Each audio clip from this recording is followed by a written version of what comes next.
Emma Paris, cette influenceuse qu'on adore ou qu'on déteste, mais qu'on suit quand même pour son franc-parler et sa personnalité qui est quand même atypique. Elle vivait une folle histoire d'amour avec sa fiancée Sarah, qui finit en prison et là, Sarah la trompe avec une détenue fiché S.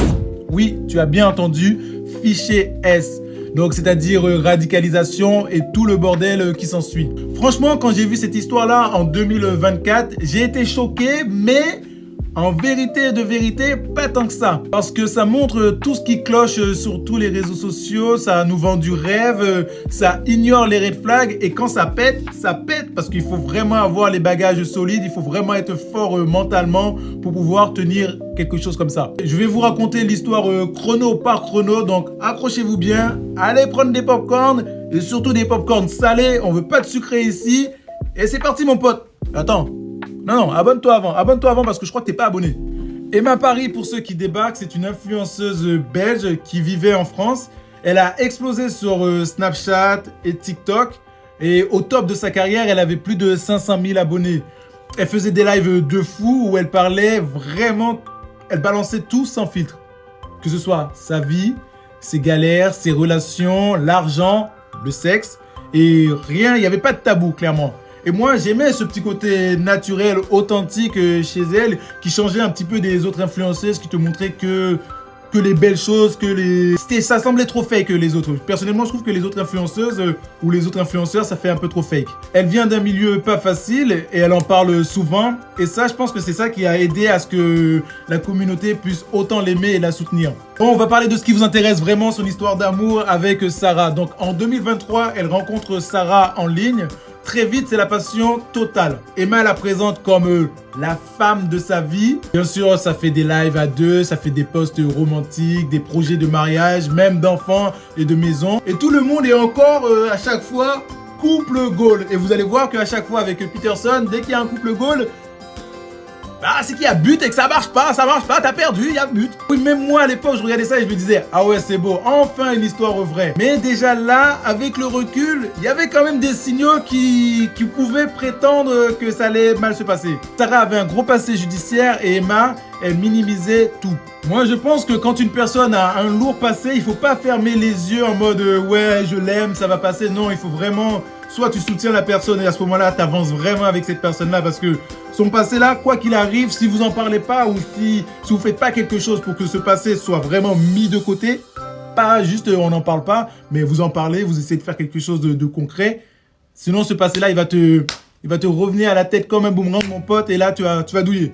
Emma, elle a voulu cacher un petit peu la mauvaise image de Sarah. Et bien sûr, ça a beaucoup aidé sur les réseaux sociaux. Elle en jouait et je pense que c'est ça qui l'a empêché de peut-être plus s'ouvrir les yeux. Ça, ce n'est que mon avis. Vous me direz ce que vous en pensez en commentaire. Début 2024, Sarah se fait arrêter, prison ferme, plusieurs années, trafic de drogue, association de malfaiteurs. Clairement, Sarah, c'est pas une enfant de cœur. C'est pas une petite peine. Emma, elle pleure pendant des heures en live, elle dit qu'elle va attendre, qu'elle va tout supporter sur ses épaules. Elle envoie de l'argent, elle fait des visites, elle poste des lettres d'amour. Là, je vais être honnête avec vous, je pense que vous aussi, vous êtes en train de vous dire « Oh, elle aime tellement sa copine, elle est courageuse. » Ça, c'est quelqu'un de bien. On aimerait tous avoir quelqu'un comme ça quand on nous arrive une galère. Enfin là, c'est plus qu'une galère, mais de savoir que l'autre continuerait à nous soutenir quoi qu'il arrive. Je trouvais ça beau. Je me disais, c'est pour le meilleur et pour le pire. Et ça, c'est beau sur les papiers. Et personnellement, je trouve que soutenir quelqu'un qui a fait de la prison pour un crime grave, c'est un choix énorme. Je pense qu'on est en droit de se dire, est-ce que cette personne-là mérite qu'on mette notre vie en pause? Parce que clairement, c'est allée en prison où elle a fait des choses, trafic de drogue, association de malfaiteurs. C'est quand même, elle savait que si elle allait en prison, elle n'allait pas être avec Emma. Et ça, j'ai un peu du mal à concevoir comment est-ce que tu peux faire une dinguerie pareille. Et je sais pas. Personnellement, je sais pas. Je préfère pas me prononcer. Emma est clairement devenue une icône de la fidélité. Ses lives explosaient. Elle gagnait encore plus d'argent depuis que Sarah était en prison. Et je crois aussi que c'était une façon, je sais pas si c'est sain ou malsain, de transformer sa douleur en contenu. Et c'est ça le danger des réseaux sociaux parce qu'on a tendance à monétiser même les pires moments de nos vies. Et parfois, vaut mieux... Quand tu traverses une grosse galère, parfois, il vaut mieux juste éteindre la caméra et attendre et gérer ça en silence. Mi-2024, les rumeurs commencent, les messages anonymes, des témoignages de co-détenus qui disent que Sarah voit quelqu'un d'autre en prison.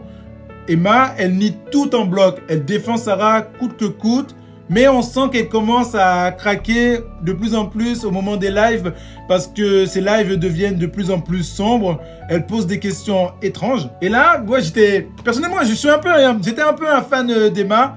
Et moi, j'étais en train de me dire, mais meuf, ouvre les yeux, tu vois pas ce qui est en train de se passer quand même comme dinguerie? Et quand plusieurs personnes te préviennent, c'est pas toujours de la jalousie. Et surtout, je vois pas leur intérêt à dire que telle personne sort avec telle personne. Quand t'es en prison, poto, t'es en prison, c'est la merde. Mais parfois, c'est compliqué de voir la vérité. Comme on dit, l'amour rend aveugle. Et je crois que sur les réseaux sociaux, c'est encore pire que ça parce qu'on a peur de perdre l'image que le public avait de nous et l'image qu'on a clairement vendue parce que son image, ça se monétise. En septembre 2024, c'est l'explosion totale. Des preuves sont balancées de partout. Des messages, des lettres, des témoignages. Et le détail qui rend tout dingue, c'est que l'autre femme, c'est une détenue fichée S pour radicalisation.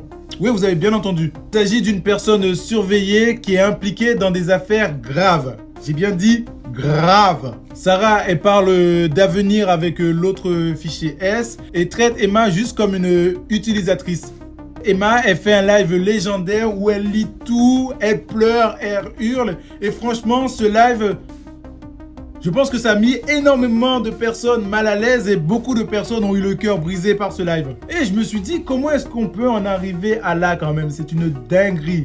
Trahir quelqu'un qui nous a soutenus publiquement, qui nous envoie de l'argent, qui nous fait des visites. Et une fois qu'on va sortir de prison, va pouvoir nous aider dans la vie. Comment est-ce que tu peux être aussi ingrate et comment... Non, franchement, cette Sarah-là, c'est une dinguerie. Et pour moi, c'est pas juste une tromperie. Pour moi, cette Sarah-là, c'est une manipulatrice froide. Clairement, c'est une manipulatrice froide. Je pense que Sarah, elle a juste utilisé Emma pour son confort en prison. Point. Il n'y a pas d'amour. Pour moi, il n'y a pas d'amour. Je sais même pas s'il y a eu une seule fois de l'amour. Et le fait qu'elle sorte avec une fichier S, ça rajoute encore un danger, je pense, encore plus réel. Et imagine le risque que Emma aurait couru si elle avait continué à traîner avec cette Sarah. Franchement, personnellement, cette Sarah-là, je la sentais déjà pas. Emma, elle porte plainte, la presse en parle de partout. Sarah, elle mit tout en bloc, puis elle minimise les choses. Aujourd'hui, Emma va super bien, une nouvelle relation que je vais peut-être en parler plus tard parce qu'il commence déjà à y avoir des petites dingueries dans cette relation-là, des millions de vues et elle est beaucoup plus forte. Et je sais pas comment ça s'est fait, mais Sarah est sortie de prison depuis silence total. Je pense qu'elle va quand même essayer de refaire un petit bad buzz parce que je pense qu'elle vit pour le buzz. Malgré tout, Emma a réussi à transformer cette trahison en une vraie force. Maintenant, quand tu la regardes sur les réseaux sociaux, tu oublies complètement qu'elle a vécu ce drame ou cette chose horrible dans sa vie. Donc les amis, qu'on soit bien clair, cette histoire-là, c'est pas juste une histoire de gossip. Je pense que c'est une vraie leçon. Parce que mon avis cash, c'est que Emma, elle a été beaucoup trop naïve et beaucoup trop amoureuse. Elle a ignoré tous les signaux, elle a oublié les red flags parce qu'elle voulait y croire clairement.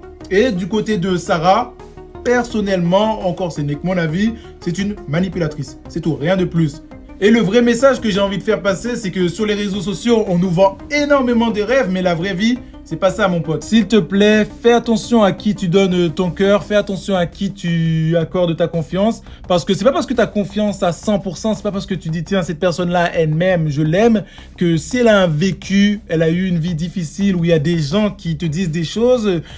Faut vraiment essayer de rester le plus concentré possible. Bien sûr, tu peux aimer la personne, mais il faut rester concentré et pas se laisser avoir parce qu'après, si vous vous protégez pas, qui va le faire pour vous? Donc, aimez-vous d'abord avant d'aimer les autres, tout simplement. Je pense que Emma, elle s'est pas assez aimée pour se dire, tiens, non, ces personnes-là, déjà, t'es connu pour avoir fait des choses pas forcément bien. Bien sûr, on peut pas juger tout le monde par rapport à son passé et tout. Mais là, personnellement, c'était trop voyant. Qu'est-ce que vous en pensez? Vous en pensez qu'elle a été trop naïve, qu'elle a été victime, que Sarah, c'est une manipulatrice ou pas? Dites-moi vraiment en commentaire, s'il vous plaît, ce que vous en pensez. Si cette vidéo t'a fait un petit peu réfléchir, n'hésite pas à liker, à t'abonner, à activer la petite cloche. C'est tout pour moi pour cette vidéo. Et n'oubliez pas une chose, aimez-vous d'abord, c'est le plus important. Ciao, ciao, c'était Peterson.